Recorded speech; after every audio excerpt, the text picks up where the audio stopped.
यानंतर सेकंड जो क्लासिफिकेशनचा टाईप आहे, classification on the basis of structure. जे पॉलिमरचे जे काही स्ट्रक्चर आहे त्या स्ट्रक्चरवरती पॉलिमरचे महत्त्वाचे 3 टाईप आहेत. त्यामध्ये पहिला टाईप आहे लिनियर पॉलिमर, दुसरा टाईप आहे ब्रांच्ड पॉलिमर आणि तिसरा आहे क्रॉस लिंक्ड पॉलिमर. मग लिनियर पॉलिमर म्हणजे काय, तर लिनियर पॉलिमर हे स्ट्रेट पॉलिमर असणार आहे. या पद्धतीने लिनियर पॉलिमर म्हणजे एका स्ट्रेट लाईनमध्ये ते पॉलिमर स्ट्रक्चर असणार आहे. म्हणजे ज्या पॉलिमरचं स्ट्रक्चर स्ट्रेट लाईनमध्ये असतंय त्याला आपण लिनियर पॉलिमर म्हणणार. ब्रांच्ड पॉलिमर म्हणजे काय, तर ब्रांच्ड पॉलिमरमध्ये जे काही लिनियर पॉलिमर असते किंवा स्ट्रेट लाईन चेन असणार आहे, पॉलिमरची स्ट्रेट लाईन चेन असेल, त्या स्ट्रेट लाईन चेनला ब्रांचेस तयार होणार आहेत. स्ट्रेट लाईन चेनला काय तयार होणार आहेत, तर ब्रांचेस तयार होणार आहेत. म्हणून या पॉलिमरला आपण ब्रांच्ड पॉलिमर म्हणतो. आणि क्रॉस लिंक्ड पॉलिमर हे एक नेटवर्क पॉलिमर आहे. क्रॉस लिंक्ड पॉलिमर हे काय आहे, नेटवर्क पॉलिमर आहे. त्यामध्ये नेटवर्क लाईक स्ट्रक्चर तुम्हाला पाहायला मिळणार आहे. या ठिकाणी पुन्हा एकदा पाहू शकता की classification on the basis of structure, स्ट्रक्चरवरती पॉलिमरचे महत्त्वाचे 3 टाईप आहेत, linear polymer, branched polymer, cross linked polymer. Linear polymer म्हणजे ज्या पॉलिमरमध्ये किंवा ज्या पॉलिमरचं स्ट्रक्चर लिनियर आहे, स्ट्रेट लाईनमध्ये आहे, या पद्धतीने त्याला आपण लिनियर पॉलिमर म्हणणार आहे. एक्झाम्पल तुम्ही पाहू शकता PVC. PVC म्हणजेच पॉलीव्हिनाइल क्लोराईड. याची रिॲक्शन तुम्ही या ठिकाणी पाहू शकता. N number of vinyl chloride घेतलेले आहेत आणि या N नंबर व्हिनाइल क्लोराईडवरती पॉलिमरायझेशन रिॲक्शन केल्यानंतर हे जे स्ट्रक्चर तयार होते या स्ट्रक्चरला आपण पॉलीव्हिनाइल क्लोराईड म्हणजेच काय म्हणतो, PVC म्हणणार आहे. आणि PVC हे एक लिनियर पॉलिमर आहे. ठीक आहे, म्हणजेच मला सांगायचं आहे लिनियर पॉलिमरचं बेस्ट एक्झाम्पल काय सांगू शकतो आपण, PVC पॉलीव्हिनाइल क्लोराईड. त्याचबरोबर HDP हे सुद्धा लिनियर पॉलिमरचं एक्झाम्पल आहे. मग HDP म्हणजे काय, तर high density polythene. High density polythene म्हणजेच HDP हे लिनियर ऑर स्ट्रेट चेन पॉलिमरचं एक्झाम्पल आहे. त्याचबरोबर ब्रांच्ड पॉलिमर मी आत्ताच सांगितलं, ब्रांच लाईक स्ट्रक्चर जर असेल तर त्याला आपण ब्रांच्ड पॉलिमर म्हणणार आहे. आणि ब्रांच्ड पॉलिमरमध्ये एक्झाम्पल आहे LDP. LDP म्हणजेच low density polythene. Low density polythene हे एक्झाम्पल ब्रांच्ड पॉलिमरचं आहे. त्याचबरोबर पॉलीप्रोपायलिन. पॉलीप्रोपायलिन हे एक्झाम्पल कशाचं आहे, ब्रांच्ड पॉलिमरचं आहे. इथे पाहू शकता हा N नंबर ऑफ प्रोपायलिन मॉलिक्यूल घेतलेला आहे.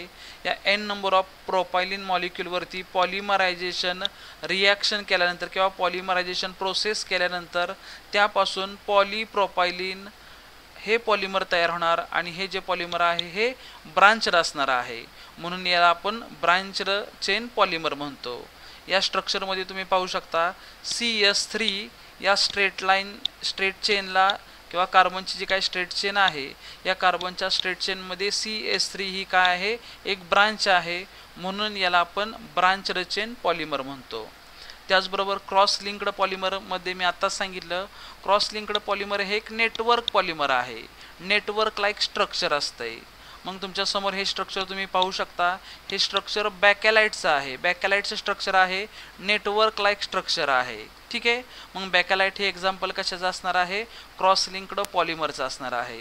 त्याचबरोबर हे स्ट्रक्चर पाहू शकता, याला तुम्ही मेलामाइन म्हणता. याला तुम्ही काय म्हणणार आहे, मेलामाइन. आणि मेलामाइन हे सुद्धा काय आहे, एक नेटवर्क लाईक स्ट्रक्चर आहे. म्हणजेच क्रॉस लिंक्ड पॉलिमरचं हे एक्झाम्पल आहे. तर अशा पद्धतीने आपण 2 क्लासिफिकेशन पाहिलेले आहेत. तर त्यामध्ये दुसरा टाईप पाहिला क्लासिफिकेशन बेस्ड ऑन स्ट्रक्चर. स्ट्रक्चरवरती 3 टाईप येतात, लिनियर, ब्रांच्ड आणि क्रॉस लिंक्ड पॉलिमर. यानंतर आपण तिसऱ्या टाईपचा स्टडी करणार आहोत. यानंतर पुढचा जो क्लासिफिकेशनचा टाईप आहे तो आहे classification of polymer on the basis of mode of polymerisation. Mode of polymerisation याच्यामध्ये महत्त्वाचे 3 टाईप आहेत, ॲडिशन पॉलिमरायझेशन, कंडेन्सेशन पॉलिमरायझेशन, त्याचबरोबर रिंग ओपनिंग पॉलिमरायझेशन. मग ॲडिशन पॉलिमरायझेशन प्रोसेस म्हणजे नक्की काय, कंडेन्सेशन पॉलिमरायझेशन प्रोसेस काय रिंग ओपनिंग पॉलिमरायझेशन प्रोसेस म्हणजे नक्की काय आहे ते या ठिकाणी आपण पाहूयात. सुरुवातीला मी तुम्हाला कंडेन्सेशन पॉलिमरायझेशन प्रोसेस म्हणजे काय या ठिकाणी आपण डिस्कस करणार आहे. मग ही प्रोसेस समजल्यानंतर तुम्हाला ॲडिशन पॉलिमरायझेशन रिॲक्शन ॲटोमॅटिकली समजणार आहे. मग या ठिकाणी पाहू शकता कंडेन्सेशन पॉलिमरायझेशन रिॲक्शनमध्ये एक्झाम्पल घेतलेला आहे टेरिलिन, म्हणजेच त्याला आपण डेक्रॉन म्हणतो. टेरिलिनलाच आपण काय म्हणणार आहे तर डेक्रॉन म्हणणार आहे. मग टेरिलिन आणि डेक्रॉन हा जो पॉलिमर आहे हा कसा तयार झालेला आहे तर इथं रिॲक्शन पाहू शकता.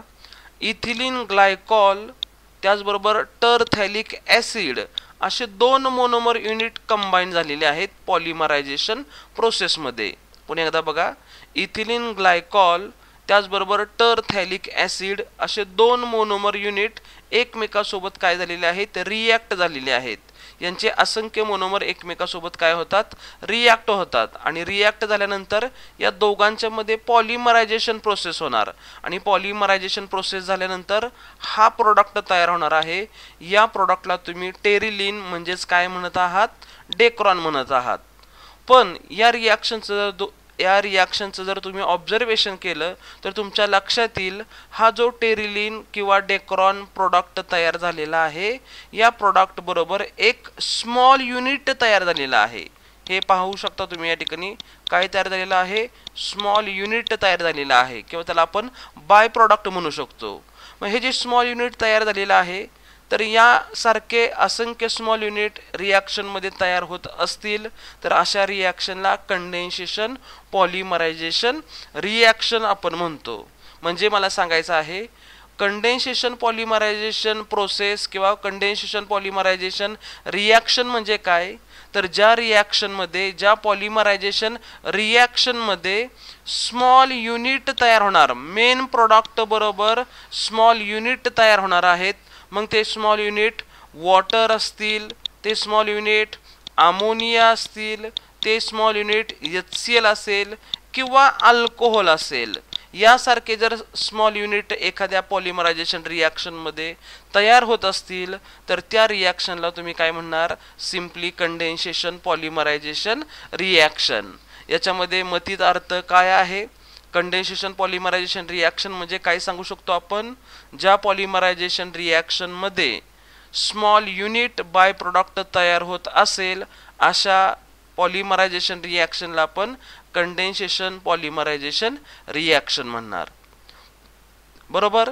मग इकडे तुम्ही ऑब्झर्वेशन करू शकता ॲडिशन पॉलिमरायझेशन रिॲक्शन म्हणजे काय तर यांचं कंपॅरिझन केल्यानंतर आपण असं सांगू शकतो ॲडिशन पॉलिमरायझेशन रिॲक्शन म्हणजे ज्या पॉलिमरायझेशन रिॲक्शनमध्ये स्मॉल बाय प्रोडक्ट तयार होणार नाही, स्मॉल बाय प्रोडक्ट तयार होत नाही अशा रिॲक्शनला आपण ॲडिशन पॉलिमरायझेशन रिॲक्शन म्हणणार. म्हणजे या ठिकाणी मला सांगायचं आहे ॲडिशन पॉलिमरायझेशन रिॲक्शनमध्ये मेन प्रोडक्ट तयार होतो, हा मेन प्रोडक्ट तयार होतो पण याच्याबरोबर दुसरा बाय प्रोडक्ट किंवा स्मॉल युनिट तयार होत नाही. फक्त ॲडिशन पॉलिमरायझेशन रिॲक्शनमध्ये काय होणार आहे तर विनाइल क्लोराइडचे एक्झाम्पल दिले इथं पॉलिव्हिनाइल क्लोराइड, विनाइल क्लोराइडचे नंबर ऑफ मोनोमर युनिट एकमेकात ॲड होतात आणि ॲड झाल्यानंतर मेन प्रोडक्ट तयार झाला आहे पॉलिव्हिनाइल क्लोराइड. पण या पॉलिव्हिनाइल क्लोराइड बरोबर छोटासा स्मॉल युनिट बाय प्रोडक्ट तयार झालेला नाही म्हणून याला आपण ॲडिशन पॉलिमरायझेशन रिॲक्शन म्हणणार. ठीक आहे. यानंतर तिसरा जो टाईप आहे रिंग ओपनिंग पॉलिमरायझेशन रिॲक्शन. मग रिंग ओपनिंग पॉलिमरायझेशन रिॲक्शनमध्ये नावातच दिलेलं आहे एखादा रिंग कंपाऊंड असेल तर तो रिंग कंपाऊंड ब्रेक होणार आणि त्याच्यापासून जो पॉलिमर तयार होतो त्याला आपण रिंग ओपनिंग पॉलिमरायझेशन रिॲक्शन म्हणणार आहे. मग त्याचे एक्झाम्पल आहे नायलॉन 6. या ठिकाणी तुम्ही पाहू शकता ही जी रिॲक्शन आहे या रिॲक्शनमध्ये हा जो सुरुवातीला मोनोमर दिलेला आहे या मोनोमरचं नाव आहे इप्सिलॉन कॅप्रोलॅक्टम. इप्सिलॉन कॅप्रोलॅक्टम हा रिंग कंपाऊंड आहे. ही बघा ही रिंग आहे आणि हा जो रिंग कंपाऊंड आहे तर हा रिंग कंपाऊंड पॉलिमरायझेशन रिॲक्शनमध्ये ही रिंग काय होणार आहे ब्रेक होणार आहे. ही रिंग या ठिकाणी ब्रेक होणार आणि ब्रेक झाल्यानंतर या ठिकाणी स्ट्रेट लाईन स्ट्रक्चर तयार झालेला आहे. म्हणजे मला सांगायचं आहे हा जो रिंग कंपाऊंड आहे, हा रिंग कंपाऊंड ही रिंग या ठिकाणी ब्रेक होणार आणि ब्रेक झाल्यानंतर स्ट्रेट लाईन स्ट्रक्चर तयार झालेला आहे, म्हणून या रिॲक्शनला आपण काय म्हणणार आहे, ring opening polymerisation reaction. Best example आहे या रिंग ओपनिंग पॉलिमरायझेशन रिॲक्शनचं नायलॉन 6. नायलॉन 6 हा जो पॉलिमर तयार होतो, हा पॉलिमर इप्सिलॉन कॅप्रोलॅक्टम या मोनोमर युनिटपासून तयार होतो. इप्सिलॉन कॅप्रोलॅक्टमचे असंख्य मोनोमर युनिट यांच्यावरती पॉलिमरायझेशन प्रोसेस होते आणि नायलॉन 6 तयार होणार. पण पॉलिमरायझेशन प्रोसेस होत असताना इप्सिलॉन कॅप्रोलॅक्टम मध्ये जो रिंग कंपाऊंड आहे, तो रिंग कंपाऊंड इथून काय होणार, ब्रेक होणार, म्हणजे थोडक्यात ती रिंग ब्रेक होणार आणि त्यानंतर ना हा पॉलिमर तयार होणार, म्हणून याला आपण काय म्हणणार, रिंग ओपनिंग पॉलिमरायझेशन रिॲक्शन. असे हे महत्त्वाचे 3 टाईप आहेत मोड ऑफ पॉलिमरायझेशन प्रोसेसवरती. मोड ऑफ पॉलिमरायझेशन प्रोसेसवरती 3 टाईप कोणते, addition polymerisation, condensation polymerisation, ring opening polymerisation. Addition polymerisation कोणाला म्हणायचं, ज्या पॉलिमरायझेशन रिॲक्शनमध्ये स्मॉल युनिट तयार होत नाहीत, बाय प्रोडक्ट तयार होत नाहीत, फक्त मोनोमरची ॲडिशन होते, त्याला आपण ॲडिशन पॉलिमरायझेशन रिॲक्शन म्हणणार.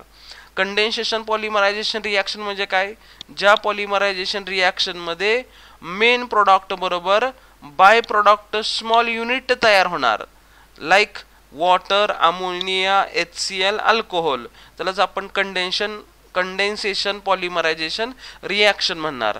आणि रिंग ओपनिंग पॉलिमरायझेशन रिॲक्शन म्हणजे एखाद्या पॉलिमरायझेशन रिॲक्शन मध्ये रिंग कंपाऊंड जर ब्रेक होत असेल आणि त्याच्यापासून ओपन चेन कंपाऊंड तयार होत असेल तर त्याला आपण रिंग ओपनिंग पॉलिमरायझेशन रिॲक्शन म्हणणार आहे. ठीक आहे. यानंतर आपण पुढचा टाईप पाहणार आहे